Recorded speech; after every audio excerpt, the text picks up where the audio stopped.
Assalamu alaikum to all of you. Welcome to my channel TSS Forum. Today we are going to discuss Kashmir issue जो कि पिछले 7 दहाइयों से India और पाकिस्तान के दरमियान एक पोन ऑफ कंटेंशन रहा है। और इस इशू को समझना एक ब्यूरोक्रेट के लिए इसलिए भी ज़्यादा ज़रूरी है क्योंकि ये हमारी ना सिर्फ फॉरेन पॉलिसी के ऊपर इम्प्लीमेंट करता है बल्कि हमारे जो नेशनल सिक्योरिटी है, इंटरनेशनल सिक्योरिटी है, उसके ऊपर भी इसके असरात बिल्कुल नुमाया है। तो इस वीडियो के अंदर मैं ना सिर्फ डिस्कस करूँगा कि कश्मीर की इम्पोर्टेंस क्या है, इसकी स्ट्रैटेजिकल इम्पोर्टेंस क्या है पाकिस्तान और इंडिया के लिए, साथ ही साथ ये इशू कहाँ से ओरिजिनेट हुआ और किस तरह से ये इशू फर्दर एग्रीवेट हुआ, एंड देन जो करंट सिनेरियो है आफ्टर 5 अगस्त 2019, उसके बाद से जो सिनेरियो है उसके ऊपर बात करेंगे, and then what is the way forward for Kashmir उसके ऊपर बात करेंगे। सो चलते हैं वीडियो की तरफ। The first topic strategical importance कि कश्मीर क्यों अहम है इंडिया और पाकिस्तान दोनों के लिए। अगर हम इसकी स्ट्रैटेजिकल इम्पोर्टेंस की बात करें तो एक लैंड लॉक कंट्री है जो कि तीनों साइड से अगर इसकी ईस्ट पे देखें तो आपको जो है वो हिमालय की पूरी माउंटेन रेंज नज़र आएगी, काराकोरम की उसकी नॉर्थ के ऊपर आपको रेंज नज़र आएगी, और अगर आप इसके वेस्ट पे देखें तो आपको जो है वो हिंदू कश की रेंज नज़र आएगी। ये जो पूरा जो खत्ता है ये कश्मीर का है। अच्छा, अब पहाड़ जो है वो किसी भी मुल्क की इकोनॉमी के लिए क्यों ज़रूरी होते हैं? तो द फर्स्ट रीज़न इज़ कि ये आपकी सोर्स ऑफ फ्रेश वाटर होता है। किस तरह से कि जब हवा आती है तो ये हवा को पहाड़ जो है वो नेचुरल ड्राफ्ट देते हैं और ऊपर जाके फिर वो कंडेंस होके बादल बन के पानी बरसाते हैं। सेकेंडली, जब आपकी जो सर्दियाँ होती हैं तो ये आइस कैप्स इसके ऊपर जो है वो आइस जमा हो जाती है, एंड देन जो है वो फिर जब गर्मियाँ होती हैं तो मेल्ट होके आपके पास पानी का सोर्स बन जाता है। तो इंडिया और पाकिस्तान दोनों जो हैं वो उनकी इकॉनमी जो है वो एग्रीकल्चर बेस्ड है, तो दोनों के लिए ये पहाड़ बहुत ज़्यादा ज़रूरी है और ये ख़त्ता जो है वो सोर्स ऑफ फ्रेश वाटर माना जाता है। साथ ही साथ जो है वो उसकी एग्रीकल्चर सेक्टर को भी बोस्टर करता है। और थर्डली जो एक और बहुत इंपॉर्टेंट आस्पेक्ट है वो ये है कि ये पानी जो है जब पहाड़ों से बहता हुआ नीचे जाता है तो हम इससे बिजली भी पैदा कर सकते हैं, जैसा कि आपके जो नॉर्दर्न एरियाज़ हैं वहाँ पे छोटे छोटे प्रोजेक्ट्स लगे हैं, छोटे छोटे टर्बाइंस लगे हैं जो है वो विलेजेस को बिजली प्रोवाइड करते हैं। तो इसी तरह से ये पानी जो है वो इंडिया में भी सोर्स ऑफ इलेक्ट्रिसिटी बना हुआ है। तो ये इसकी स्ट्रैटेजिकल इम्पोर्टेंस है। देन हम बात करते हैं कि ये हिस्टोरिकल पर्सपेक्टिव के अंदर जो है इसकी क्या टाइमलाइन थी, इवेंट किस तरह से आए और किस तरह से ये इशू ओरिजिनेट हुआ। तो अगर आप हिस्टोरिकल पर्सपेक्टिव की बात करें तो सोसाइटल चेंजेस जो हैं उनके अंदर हिस्टोरिकल इवेंट बहुत ज़्यादा रोल प्ले करते हैं। 18th सेंचुरी के अंदर जो है ये जो कश्मीर का एरिया था, स्टेट जो है वो पश्तून दुरानी ट्राइब के अंदर थी। देन 1819 में जो है वो सिख रूलर रंजीत सिंह ने इस स्टेट को कंक्वायर्ड कर लिया। Then first Anglo Sikh war जो है वो 1845 से 46 में होती है, जिसमें Kashmir was ceded to East India Company, and then East India Company जो है वो 1846 में ये ज़मीन जो है वो गुलाब सिंह को बेच देती है जो कि एक हिंदू महाराजा है। यहाँ से ये इशू ओरिजिनेट होता है। किस तरह से कि ये जो हिंदू महाराजा है ये जिस स्टेट को कंट्रोल कर रहा है, ये स्टेट वो स्टेट है जहाँ पे 70% मुस्लिम मेजॉरिटी है, और क्योंकि आइडियोलॉजीज़ जो हैं उनकी बेसिस पे क्लैशेस हमेशा से चलते हैं, तो जो हिंदू महाराजा की पॉलिसीज़ थी वो भी एंटी मुस्लिम्स थी। किस तरह से अगर आप उसकी एग्जांपल लें तो स्लॉटरिंग जो है वो उसके एरा के अंदर जो है वो उसके बदले में आपको डेथ सेंटेंस दे दी जाती थी, या फिर जो है वो बाद में 10 साल उसकी कैद उसके ऊपर आ गई थी। इसी तरह से जो है वो जो वहाँ पे यूजुअली जो एडमिनिस्ट्रेशन थी वो हिंदू के कंट्रोल में थी टोटली। तो हुआ ये कि जब यहाँ पे आप किसी को डिप्राइव करेंगे उसके बेसिक राइट्स से और जो है वो उसकी एंटी आइडियोलॉजिस्ट जो है वो एक्टिविटीज़ होंगी तो फिर जो है रिवॉल्ट पैदा होगा, और यहाँ भी ऐसा ही हुआ। 1930 के बाद से जो है वो यहाँ पे जो है वो डिफरेंट कॉन्फ्रेंसेस और जो पार्टीज़ हैं, पॉलिटिकल पार्टीज़, वो डेवलप होना शुरू हो गई थी। तो ये जो एरा था ये बेसिकली यहीं से जो है कश्मीर इशू ओरिजिनेट हुआ, और यहाँ पे जो है ये टायरेनिकल और बहुत ज़्यादा ऑप्रेसिव रूलिंग की वजह से जो है मुस्लिम जो डिप्राइव हो रहे थे उन्होंने यहाँ पे रिवॉल्ट पैदा कर दिया था। अब जब 1947 में जो है वो यूनाइटेड इंडिया जो है वो आज़ाद होने जा रहा था या बाइफरकेट होने जा रहा था, तो यहाँ पे जो मुस्लिम मेजॉरिटी थी वो कंसिडर कर रही थी कि हम जो है अब वो पाकिस्तान के साथ जुड़ने वाले हैं, क्योंकि हमारे जो मेजॉरिटी है वो मुस्लिम है, और दूसरी बात ये है कि ये जो है वो कंटीजियस है पाकिस्तान के साथ। तो बहुत ज़्यादा पॉसिबिलिटी है कि जो है ये एक्सेशन जो है वो कश्मीर के साथ होगी।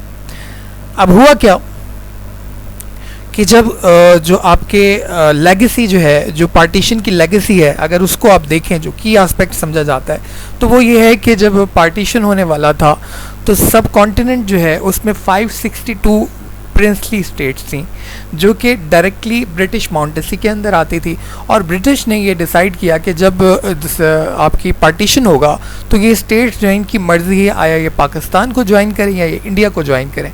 और सजेशन ये थी कि ये जिस स्टेट के साथ कंटीजियस हैं और जो मेजॉरिटी है, अगर मुस्लिम मेजॉरिटी है तो वो पाकिस्तान के साथ जुड़ेगी, और अगर हिंदू मेजॉरिटी है तो वो इंडिया के साथ जुड़ेगी। 3 स्टेट 562 में से ऐसी थी जो कि अपनी एक्सेशन को डिले कर रही थी, जिसमें एक हैदराबाद दक्कन, दूसरा जूनागढ़ और तीसरा कश्मीर की थी।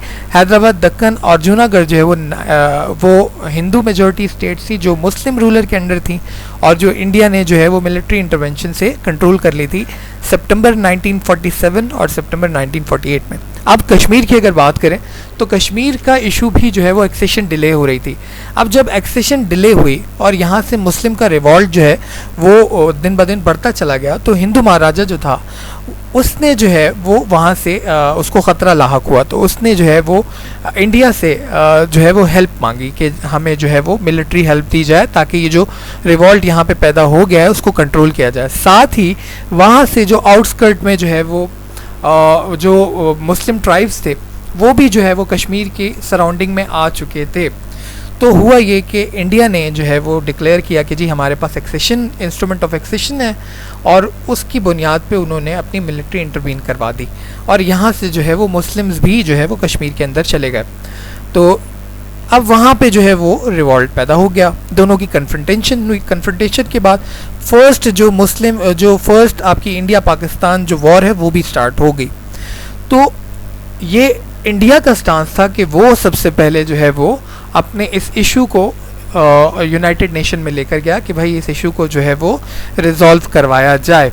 तो हुआ ये डिसाइड कि जो है वो आपकी यूएन की रेजोल्यूशन है वो ये बात करती है कि वहाँ पे प्लेबिसाइड करवाया जाए और पहले जो है वो दोनों मिलिट्री जो है वहाँ से रिमूव करवाई जाए, जो कि अभी तक चल रहा है और अभी तक ऐसी पॉसिबिलिटी नज़र आ नहीं रही है।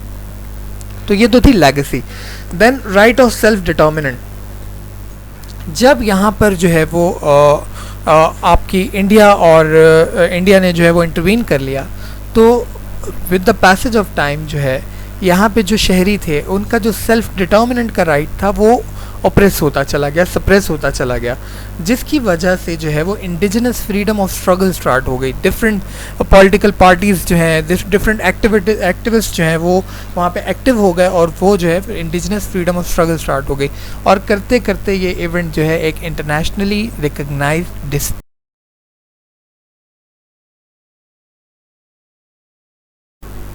अच्छा जी, जब ये इवेंट एक इंटरनेशनली रिकग्नाइज्ड डिस्प्यूट बन गया तो फिर सीरीज़ ऑफ इवेंट्स हैं जिन्होंने फर्दर डिटेरियरेट किया इस सिचुएशन को, चाहे वो बुरहान वानी की शहादत हो, चाहे उरी अटैक्स हो, या एक सीरीज़ ऑफ इवेंट है जो हम किसी और वीडियो में डिटेल में डिस्कस करेंगे।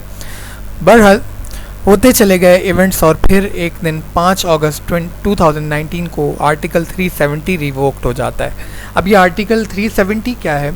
ये कहता है कि इंडियन एडमिनिस्ट्रेटेड रीजन जो है वहाँ पे जो वहाँ के मुकामी लोग हैं वो उनके पास ज्यूरिसडिक्शन है कि वो अपना लॉ बनाएं except finance, defence, region, foreign affair और कम्युनिकेशन, यानी कि उनकी अपनी प्रोविजंस होंगी, उनका अपना लॉ होगा, उनका अपना झंडा होगा। इसी तरह किसी और सिटीज़न को अलाउ नहीं होगा कि वो वहाँ पर आकर परमानेंट रेजिडेंसी ले सके, ना वो सेटलिंग कर सकता है परमानेंट, ना वो प्रॉपर्टी ख़रीद सकता है, ना ही वो गवर्नमेंट जॉब ले सकता है, और ना ही एजुकेशनल स्कॉलरशिप्स ले सकता है उस रीजन में। तो ये 35A था और 370 था जो कि रिवोक कर दिया है इंडिया ने। साथ ही उसने एक और काम किया है कि उसने जो है वो आपके इंडिया को दो हिस्सों में बाइफरकेट कर दिया है। और वो दो हिस्से कौन से हैं? वो दो हिस्से हैं आपके ये हिस्से, यानी कि जो आपका लद्दाख है उसने एक इसको यूनियन करार दे दिया और दूसरा जम्मू एंड कश्मीर दोनों को मिला दिया है। अब सवाल ये पैदा होता है कि उसने ये किया क्यों? ये सोचने वाली बात है कि आर्टिकल 370 को रिवोक करने का इंडिया को फ़ायदा क्या है।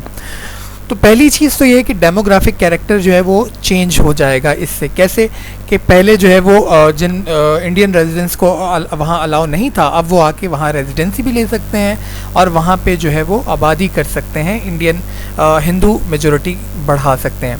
साथ ही साथ जो है जो वहाँ पे कानून था, जो वहाँ का अपना कानून था, जो डिफरेंट प्रोविजंस वहाँ के इंडिजिनस लोगों ने बनाई हुई थी, उसको भी रिवोक कर दिया गया है।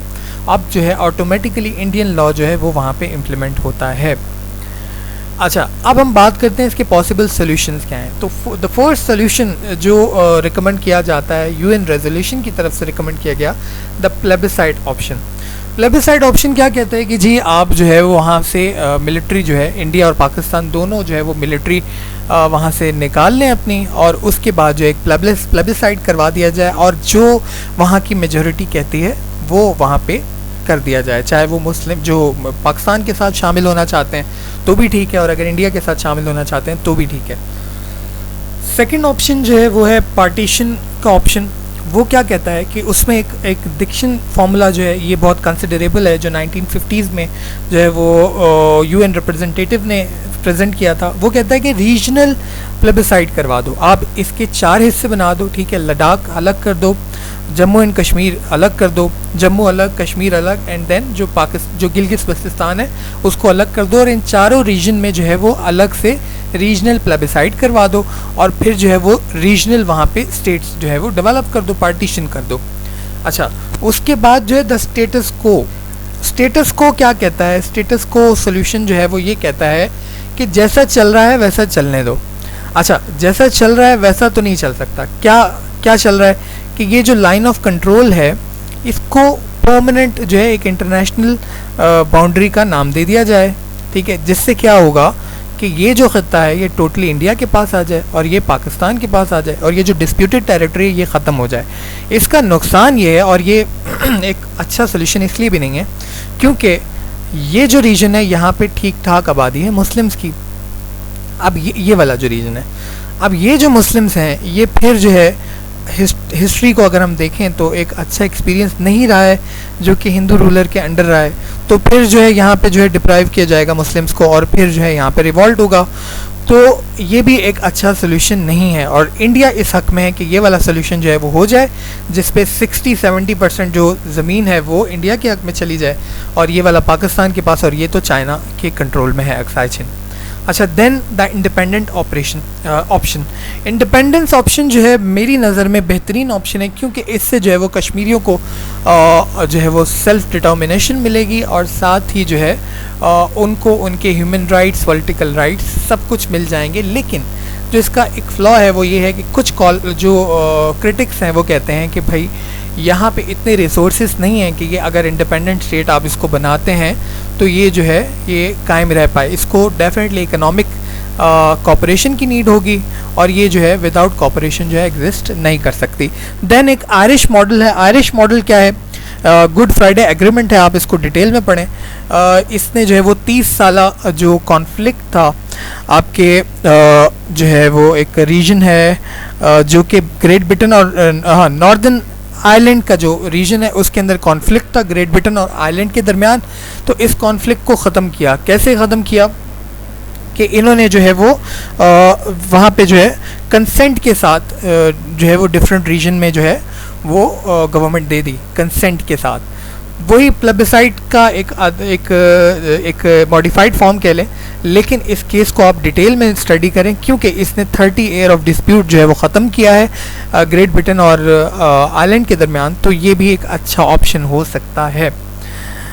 अच्छा जी, आज की वीडियो में इतना ही था। उम्मीद करता हूँ वीडियो आप लोगों को पसंद आई होगी। चैनल सब्सक्राइब करना बिल्कुल मत भूलिएगा। Thank you so much. अल्लाह हाफ़िज़।